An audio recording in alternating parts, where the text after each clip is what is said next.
ናቲ በእናቱ ላይ ቤቲ ያደረገችው ነገር ከሰማ በኋላ በፍጹም ራሱን መቆጣጠር አቅቶት ወደ ቤት ያመራል። ቤት ውስጥ ግን ደርሶ ቤቲን አንገቷን ሲጥ አድርጎ ሲይዛት ትሁቴ በመሃል ግልገላ ትገባለች እና ምንድነው ሲላት ግን የሰማውን ማመን አቃተው። እባክህ አለሜ ግን ልጇ እንዲሰማና እንዲያውቅ አልፈለገችም ነበር። አባባ ግን ራሱን አውቆ መከላከል አለበት፣ ነገም እሱም በመርፌ እስከሚወጉት ነው ወይ የምትጠብቂው በማለት ተናደው ነበር። ከዛም ቤት ገብቶ የትሁትን ልጅ ከእግር ቤት ካደረሰ በኋላ ወደ ቤት ቀጥታ እየሄደ ነበረ። ከገባም በኋላ አንቺ የተረገምሽ ብሎ ሲሌዋን ይዞ ቤቴን ንቅ ሲያደርጋት ገላገለቻቸውና ትሰማኛለህ አንተ ነግሬሃለሁኝ እናት አንቺ በእናቴ ቀንተሽ ነው አንቺ ሰይጣን እናትሽ በእናትህ ነው የምቀናው በዛች ክፉ አረመኔ እናትህ አለችው። ማስመሰል እኮ አይደለም ደግነት አለችው። ስለማን ነው የምታወሪው ግን አስተውለሻል ወይ? ስለ አንተ እናት ስለ አለሜ ነው የማወራው አለችው። ህይወታችንን ስላጨለመችን ሲኦል ስላደረገችብን እናትህ አለችው። ትሁት አትገልጊ አንድ ነገር ተያት እንደጀመሩ ይጨርሱን። አንተስ ብትሆን የእናትህ ልጅ አይደለህ አለችው። እናቴ ለማንም ክፉ ሆና አታውቅም አለችው። ኧረ እባክህ እናትህ እንደዛ ነው የምታስበው? እናትህ ክፉ መሆኗና አላሳይህ በአይንህ ብላ እንግዲህ በአይኑ ልታሳየው እህቷ ሽባ ሁና ወደ ተቀመጠችበት ቦታ ስትወስደው ናቲ ያየውን ማመን እስከሚያቅተው ነበረ የተመለሰው። እንግዲህ አለሜ እንግዲህ ይህን ነገር ለማስተካከል ብላ ራሱ ትሁት ከቤቲ ጋራ የት ነው የምትተዋወቂው? አንድ ችግርማ አለባቸው ሁለቱ በማለት ትሁት አንድ ነገር አለ እንጂ መቼም እንዴት እሷን ጥላቻ ታሳርፍባታለች በማለት ስትጠይቃት አለሜ ደግሞ በፍጹም እኔና እሷ የምንተዋወቀው አልጋዬ ላይ መታ በተኛች ቀን እንጂ ከዛ በፊት አንተዋወቅም አለቻት። እርግጠኛ ነሽ አትተዋወቅም ስትላት አንተዋወቅም አለቻት። ታዲያ ምን ይዛ ይሆን እቺ ሴትዮ እያለች ግራ ተጋባች። ከዛም በኋላ እንግዲህ ናቲ ደግሞ ከሰማ በኋላ ምንድን ነው እውነታውን ልትነግሩ ትችላላችሁ በማለት ይጠይቃል።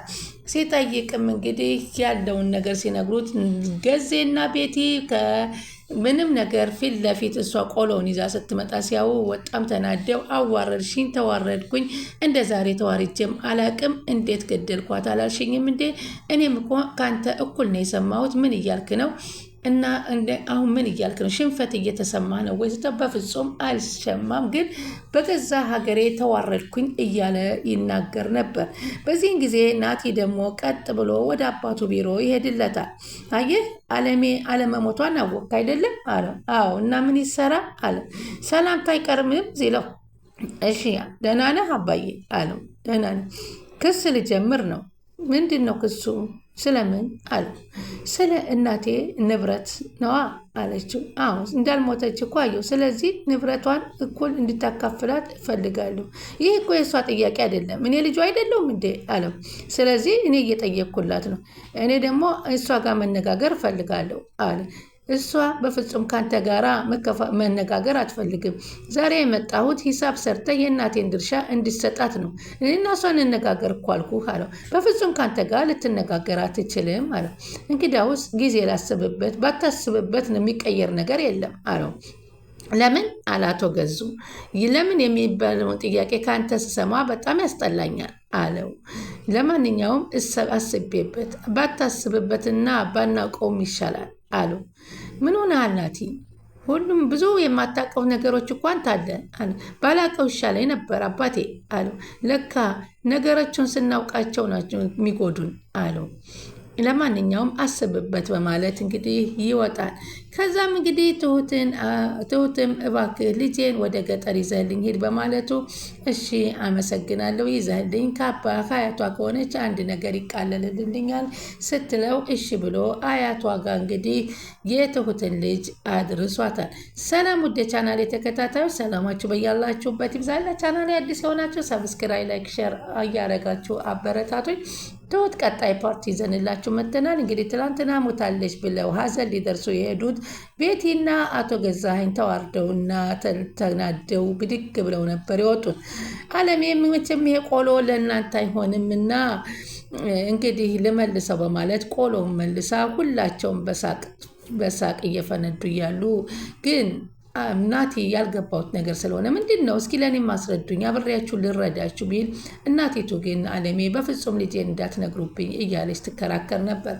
አባባ ግን ማወቅ አለበት፣ ምክንያቱም አንቺን እንደዚህ ካረገችሽ እሱን ደግሞ ለጥንቃቄ ያክል እንዲያውቅ ፈልጋለሁ ሲል፣ አለሜ ደግሞ ና ብላ ልጄ አንድ ነገር እንዳታደርጋቸው፣ እነሱን መረጃ አሰባስበን በህግና ህግ እንጂ የምንጠይቃቸው አንተ ሂደህ በቀል ለመበቀል እንዳትሞክር፣ ምክንያቱም እኔ አንተ እስር ቤት እንድትገባብኝ አልፈልግም። ገንዘብ አይደለ የወሰዱት፣ ገንዘቡን ደግሞ እናገኘዋለን ሰርተን፣ ስለዚህ አደራህን በማለት ልጇን ታስጠነቅቀዋለች። እሺ እማዬ፣ ለማንኛውም እንኳን አንቺ ነው ሲል እኔ አንተ የምፈልገው ትሁትን አግብተህ የልጅ ልጅ እያሳየኸኝ በልጆች እየሞላኸኝ ደስታዬን እንድትመልስልኝ ስለሆነ እባክህ ብላ ተማጸነችው። እሱም እሺ እማዬ በማለት ነበረ ያለው። ከዛም እንግዲህ ትሁት እንግዲህ ወደ ቤት ገብታ ኧረ ተይ አትሂጂ አላት። ወደ ስራ ልትሄጂ ሲላት አዎ ባትሄጂ ጥሩ ነበረ ቢላትም አይ ልሂድ፣ እስኪ ልሂድና ለማንኛውም ቤቲን ደግሞ የማናግራት ነገር አለኝ አለችው። እሱን ከነገርኳት በኋላ ምንድን ነው ደግሞ እሷ ጋር የምታናግሪያ ሲላት እሱን ከነገርኳት በኋላ ብነግርህ አይሻልም ወይ በማለት እንግዲህ አናገረች። ለማንኛውም ራስሽን ጠብቂ አላትና ትሁትና ናቲ ተለያዩ። እሷም ቀጥ ብላ ወደ ስራዋ ገባች። በስራዋ ገበታ ላይ ግን እስካሁን አቶ ገዙን አላገኘቻቸውም። አለማገኘቷና ዝምታቸው አስጨንቋታል ትሁት። ከዛም ሽንኩርት እየላጠች እያለች ቤቲ መታ አንገቷን ሴት ጠጋት ይዛታለች። ልቀቂኝ፣ ምን እያደረግሽ ነው በማለት ትሁትም ትታገላታለች። አንቺ አረመኔ አለቻት። አንቺ ማን ስለሆንሽ ነው? ማነሽና ለእኔ የምትጫወችብኝ አለቻት። አንቺ አውሬ አለቻት ትሁት። የተቀበረ መስሎች ቀጥ ብለሽ መጣሽ አለቻት። የእኔ አንጀት እንደተቃጠለ የሚቀር ይመስልሻል? ከዚህ በኋላ አንቺን ነው የምበቀልሽ አለቻት። ቆይ እንዴት አይነት አውሬ ነሽ አለቻት ትሁት። ልሁን አለ ቤቲ። ልሁን ደግ አደረኩ አለች። ከዚህ በኋላ ደግመሽ እንዳትናገሪ አለቻት። ያም መርፌ አንቺ ላይ ነበረ ማድረግ የነበረብኝ አለች። እንዴ አንቺ ችግርሽ ምንድን ነው? ሰው መቀየርና ሰው መግደል እድሜ ልክሽን እንደዚህ ነው አለቻት። ባሏን ወሰድሽ፣ ገንዘቧን ወሰድሽ፣ ደግሞ እሷን ልታሰቃያት ከዚህ በላይ ምን ልታደርግ ያፈለግሽ አለሜን አለቻት።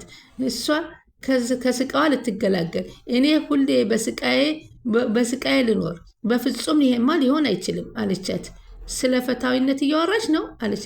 ስምኛለች ትሁት፣ ለእኔ ፍትህ አልነበረም፣ አሁንም የለም፣ አሁንም ፍትህ አላገኘውም፣ ልጅነቴም ተበልቷል እና ይህንን ከአለሜ ጋር ምን ያገናኘዋል? ሁሉም የእሷ ስራ ነው። ገባሽ? ግን አንቺ ያምሻል አለቻት። አዎ ያመኛል አለ ቤቲ። ይኸውልሽ ትሁት፣ አንቺ ነግሬሻለሁ፣ ስለዚህ ተይኝ። ስምኛለሽ ብዙም ማታቂው ችግር አለ። ስለዚህ ተይኝ አልኩሽ እኮ በቃኝ አለቻትና ስትል አለሜ እንዴ የሆነ ነገርማ አለ። እቺ ሰው ሌላ የማይታወቅ አለሜ ያደረገቻት ነገር አለ ማለት ነው ቤቲን በማለት ሀሳብ ገባት። ለዚህም ነበረ አለሜን ምንድን አላችሁ ከአንቺና እሷ ጋር የሚያገናኛችሁ ብላ ስትጠይቃት በፍጹም እኔ ከአገልጋይ ላይ ካየኋት ውጭ አላቃትም ያለችው። እንግዲህ ይሄ ነገር ከተባባሰ ብላ እንግዲህ ልጇን ወደ ገጠር ለመላክ ወሰነች ማለት ነው። እንግዲህ አንተ አድርሳትና ና ቶሎ በማለት ናቲ ገጠር ድረስ ይዞ ሄዶ ልጇን ሄደ። ስለዚህ ናቲን ደግሞ ክፉ ነገር እንዳትሰራ ከሆነ በህግ ነው የምንሄደው እና ተረጋጋ። ስለዚህ እንደምንም ብለህ ልጄን አድርሰናና የሚሆነውን ነገር እናደርጋለን በማለት አለች። እኔ ልጄን ለመሸኘት እፈልግ ነበር፣ ሆኖም ግን አቶ ገዙ አያስወጣኝም። በሰላም ድረሱ፣ አመሰግናለሁ ናትዬ በማለት እነሱ ወደ ገጠር እንዲሄዱ በስልክ ተሰነባበተቻቸው። ግራ ተጋባት እሷ። ምን እየተፈጠረ ነው ያለው በማለት አባባን ደውላ ውጭ ብንገናኝስ ምን ይመስልሃል አለችው። ከዛም በፊት እንግዲህ እሷ ቤቲ ከእህቷ ጋር እያወራች ስልክ ከጀርባዋ ሆና ትሁት እያዳመጠቻት ጠረጴዛ እየወለወለች ነበረ። እመጣለሁ እህቴ ጠብቂኝ ስትላት እንዴ እህት አላት እንዴ? ይህን ነገርማ ተከታትዬ ማወቅ አለብኝ ስትል ቤቲ በር ከፍታ ስትሄድ ትሁትም ተከትላ ትወጣለች። ተከትላት ከኋላ ስትከተል ያቺ ከበሽተኛዋ እህቷ እግሯ ከተሰበስባ ቁጭ ካለችው እህቷ ደረሰች እና ከዛ ደርሳ አይዞሽ እንዴት ሆንሽ? እንዴት አሁን እኮ ምን እንደማደርግልሽ አውቀሻል አለቻት። ምን ነው? በቃ ሕክምናውን ቀጠሮ ይዤልሻለሁ፣ ይኸው የቀጠሮ ወረቀትሽ ብላ ሰጣታለች። እውነት እህቴ ልታከም ነው? ቆሜ ልሄድ ነው አለቻት። አዎ አለቻት። እህቷን ካገኘች በኋላ ሰላም ካለቻት በኋላ ዛሬ ደግሞ ትልቅ የምስራች ልነግርሽ ነው፣ የህክምናሽን ቀጠሮ አስይዣለሁ። የምርሽን ነው እህቴ አለቻት። አዎ አለችና ከኪሷ አውጥታ የቀጠሮ ወረቀቱን ስትሰጣት ማመን አቃታት እና በጣም ተደሰተች። ዛሬ ቀጠሮሽን አክብረሻል፣ እውነት ነይ ቀፊኝ እህቴ፣ እውነት ቁሜ ልሄድ ነው በማለት የወደፊት ብርሃኗን ይህማዬ ራሷ ይህን ስታይ በጣም ትደሰታለች፣ ይቅር ልትልሽ ትችላለች አለቻት። እና መራመድ ልችል ነው በማለት ጠይቃት። አዎ እህቴ አለቻት።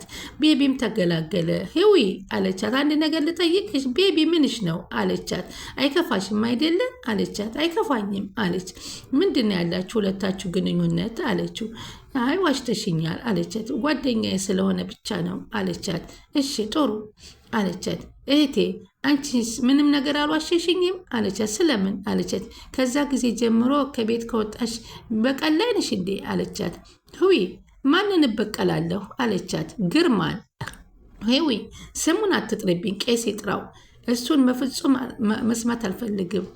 ለራሳችን መውደድ፣ ለራሳችን ጊዜ መስጠት አለብን። ለምን ጊዜያችን እናባክናለን? በቀል አትበቀይ አለቻት። በቀል እየተበቀልኩ አይደለም፣ መታገሚያሽን ገንዘብ እያጠራቀምኩ ነው። ስለዚህ አንቺን ላሳክም ነው ስትላት እሺ አለቻትና ከዛ ትሁትም ተከታትላ ሂዳ እዛ ደረሰችና የቤቲ እህት ማን እንደሆነች ለማወቅ ካጠገቧ ሂዳ ቁጫች። ከዚህ አካባቢ አስፓልት አለ አለቻት። ወደ ኋላ ከመመለስ ብዬ ነው አለቻት ትሁት ከቤቲ እህትን ስትላት። ለነገሩ ቦታ መምረጡ ቦታው በጣም ደስ ይላል፣ በጣም እወደዋለሁ አለች የቤቲ እህት። ከዛም እንግዲህ ስልክ አንስታ ሄሎ ቤቢ እያለች ቤቢ እየጠበቀች እንደሆነ ስትነግረው እዛው ጠብቅ፣ ምክንያቱም ቤቢ መጥቶ ካላንቀሳቀሳት እህቷ አትንቀሳቀስም፣ በእግሯ መራመድ የማትችላት። ብዙም ያደናግርሽ ከሆነ ጓደኛ ሲመጣ ያደርስሻል አለችኝ። ለምን አንቺ አታሳይሽኝም አለች። እኔ ብዙም አላቅም ማሳየትም አልችልም። ለምን አለቻት። መራመድ አልችልም አለቻት። ትሁት በጣም ደነገጠች እና በጣም ይቅርታ አለቻት። ችግር የለውም አለቻት። ጓደኛሽ እስከሚመጣ ብሬች ቁጭ ልልሻል። አይ ችግር የለም ቁጭ አትበይ፣ እሱ እስከሚመጣ በስልክ ያዋራኛል ስትላት እሺ ብላ ትሁትም ተነስታ ሄደችና ይህን ማመን አቅቷት እንግዲህ አባባን ቀጠረችና አባዬ አለችው። የተፈጠረ ነገር ቤቲ ምን ሆነች? እሱም ምንም የተናገረ ገዙ ምን አረገች? ገዙ ምንም የተናገረ ቤቲ ግን እሷ ግን እኮ አንቃ ልትገለኝ ነበረ አለችው። ያ ቤት መጥፊያሽ ነው ትሁቴ ባክሽ ውጪ እያሉ አባባ ከቤቲ ጀርባማ የሆነ ነገር አለ አለችው። ያለ ምክንያት አለሜን እንደዚህ ለማድረግ አልተነሳሳችም። ለክፋት ምክንያት ያስፈልገዋል አሉ አባባ። አዎ ቤቲ እንደዚህ አይነት ነገር የሆነ ነገር አላት። ዛሬ ቤቴን ተከትያት ሄጄ እህቷን አይቻት ነበር። እህት አላት አሉ አባባ። መራመድ የማትችል እህት አለቻት አለች። ወይ ጉድ! አንቺ ግን ተጠንቀቂ አሏት። ገና 20 ዓመት ያልሞላት ህፃን ልጅ ናት። አለሜን የምትከታተላት የሆነ ነገር ቢኖር ነው ብዬ አስቤያለሁ አለች። አትመኛት አሉ አባባ። እኔ ምንም አታደርገኝም አባዬ፣ ምንም እሷ እኮ ከኔ ጋር ችግር የለባትም። ከኔ ጋር ከፈለገችኝ እኮ በፈለገችው ሰዓት ታገኘኛለች። ገዜንም እንደዛው። አለሜን ግን ማዛ ይመስላ ልትጎዳት የተነሳይበት የሆነ በቀል አላት። አለሜም ትጠነቀቃለች፣ ከዚህ በኋላ አታገኛትም አሉ። ኧረ አሉና አባባና አለሜ መጠባበቅ እንደቻሉ እንዲያሽኮረመመች ስትነግራቸው በሳቅ ፈነዱ። እንግዲህ ከዚህ በኋላ ልጅቱን አድርሶ ነበረ ወደ ቤት ያመራው። ወደ ቤት አምርቶ ግን ቤቲን አንገቷን ናቲ ጠርጎ ሲይዛት ቤቲ ደግሞ የማታውቀው ነገር አለ እናቴ ያደረገችና ላሳየ ብላ የወሰደችው። እናቴ እኮ ብትሞት በጣም ደስ ይለኝ ነበረ፣ በእናቴ ቀንተሽ ነው ሲላት፣ በዛች በክፉ እናቴ ነው የምቀናው፣ እናቴ እኮ የኔን ሲኦል ህይወቴን አድርገዋል፣ ላሳይሽ ብላ እህቷን ወስዳ ስታሳየው ማየው ማመን አቃተው።